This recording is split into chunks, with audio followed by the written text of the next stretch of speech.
Well, hello everybody. Welcome to Eating Peace this week. I have skipped a week, so I haven't been here in a while, and I'm so glad to be back. Unexpected traveling and a couple of really profound deaths in my family, really immediate.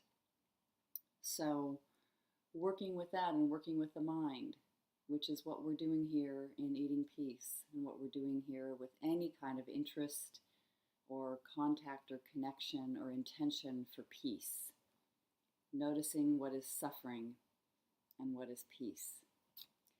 And of course, when it comes to eating or any kind of compulsive behavior, or something that seems like a self-sabotage, who is the person and what is the thing we blame the most?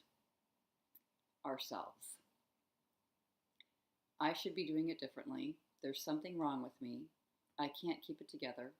I can't change. And these are interesting concepts and beliefs to be holding and running in your mind. And they're strong and they can be incredibly vicious. The tricky thing about having all that self-attack and just judgment towards the self and despair towards how you actually are, who you are, is that you are setting yourself up as a victim. I mean, the very concept itself, to say I should change but I can't, I need to change but I don't seem to be able to, it's like I'm a victim. I'm just holding myself in a victim role. And I know victim, the word victim has gotten this terrible rap, right? Let's just see what that is. It's like where I'm a very small, powerless entity. You know, the energy I have there's no possibility for asserting something or participating or being in this dance, of life.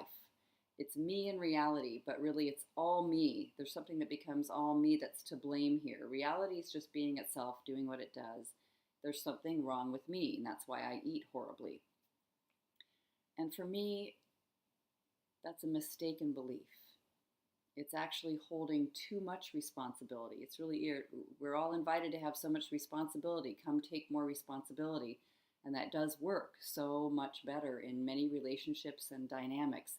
And in this case, you've taken too much. I sure did. Actually, what goes on in all of life is a constant and continuous relationship, like a dynamic, an exchange between whatever this thing is that's us and reality. Reality is here the whole time, being itself and infusing us with many ideas. I mean, like when we're children, we grow up with ideas about what's going on around us, and especially with food and eating and how it's used in our environment. We're watching other people make food and serve food and eat food and talk about food. It happens all the time, every day. And this is just like swimming in the soup of conditioning. So we hear it and we see it, and we hear people talk about bodies and what bodies should look like and what bodies are attractive, and knowing that we want to be appealing to others. It all gets mixed up and mashed up together, and it's incredibly influential. It's like if I hadn't been in this culture that said thinness is just the most amazing thing to be. It means you're powerful, attractive, aloof, kind of safe somehow. People might not judge you. If I hadn't grown up believing that thinness was powerful, I wouldn't have ever decided I wanted to feel power in my teenage years and therefore make my body thin. And it wouldn't have started or kicked off something that made great imbalanced eating be something that I experienced. One of my favorite spiritual teachers, philosopher, Dr. David Hawkins, who's no longer living in the earth now, he said, I wrote it down to make sure I got it right, the illusion of individuality is the origin of all suffering. The illusion of individuality is the origin of all suffering. And just think about that when that applies to a compulsive behavior that you're participating in, that you seem to repeat, like eating, overeating, or binge eating, or trying to starve yourself, or swinging back and forth between having quote unquote good days because you didn't eat much and bad days because you ate too much, or not liking your body. But thinking that you are the only one,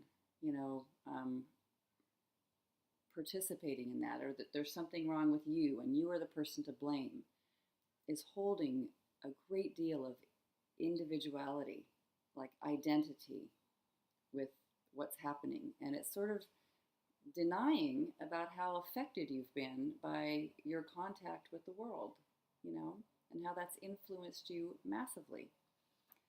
So I say, just as a very beginning step in a way, let's drop all the self-judgment and criticism. Or let's just at least be open to dropping it. Sometimes you get into that pattern and it's very difficult to stop that kind of voice. It's just so violent with its wording and energy. It thinks that violence is going to make you change. Gathering more information, forcing change, making you follow rules, get the rules in order and follow them perfectly. That's what's going to make change. And it's got a violent, unaccepting sense of energy to it. I never found that that actually makes any kind of permanent change. It can, certainly putting people in prison can make them stop doing what they're doing. Following rules and intense dictatorship can make you stop acting in a certain way, or eating. If you are very, very rigid about a food plan, for example, or following something deep with great intensity, but it's the energy behind it. Sometimes a food plan or a way of eating can be incredibly supportive and nurturing. So it's the energy behind it. Just being with an attitude that this individual that I am, this identity that I am, is incapable of, being open to peace, eating peacefully on its own. So if we just drop, relax those judgmental thoughts, you can catch it because it's got a certain kind of a feel. I don't remember when it happened, but I remember realizing somewhere along in the years, recognizing, oh, I'm doing the violent self-attack thing. I've got that running here. It's kind of got a mental energy. It's up high, and it feels like laser attack. It feels like spotlight on me. It feels warlike. And the attitude is kind of crushing. It feels angry. And you can recognize that you've got that, and that is within you. It is not all of you. Oh, there is something in me. You can just switch the wording. There is something in me that is grabbing on tight to violence as a way to change, that is hating myself, that is thinking that I am awful, that is thinking I can never change. There's something in me that feels like a victim of myself. My own thinking is sort of a perpetrator. There's something in me that's doing that. It's not all of me. And just let it be there, because even to fight that and say I'm going to get rid of that is another another way to, same thing, same kind of energy, being at war with what's happening. So we'll just use that language, something in me. And something in me is driven to eat like a crazy person. Something is in me is wanting food. Something in me does this behavior, and it's an adaptive behavior. I have been adapting and using this to cope with other things that are in my reality, that I've experienced in reality.